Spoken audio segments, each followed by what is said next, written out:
আমাৰ ইয়াতে আজি 3 মাহ মান হৈ গ'ল প্ৰায় ইয়াত ফিটা কাটি ৰাস্তা বনোৱাৰ প্ৰতিশ্ৰুতি দিছিলে।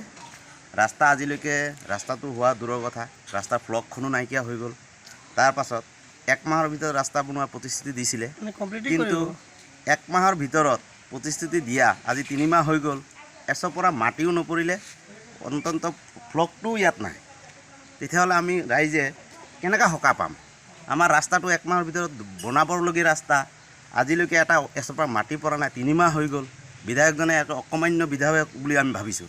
কেলে প্ৰতিশ্ৰুতি দি প্ৰতিশ্ৰুতি ৰাখিব লাগে, যিটো প্ৰতিশ্ৰুতি দিব নোৱাৰে সেইটো দিব নালাগে।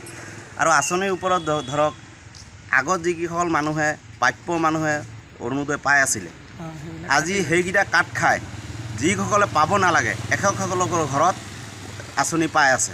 আমি নিজে চকুৰে প্ৰত্যক্ষ কৰিছোঁ আৰু দেখিছোঁ, ৰাইজেও এইটো অনুভৱ কৰিছে। যিসকল মানুহৰ আগত আঁচনি পোৱা আছিলে সেইসকলে আজিকালি কাটি গৈছে, আৰু নতুনকৈ পোৱা মানুহ, যিকেইটা নোপোৱা মানুহ, যোগ্যতা মানুহ সেইকেইটাও পাইছে।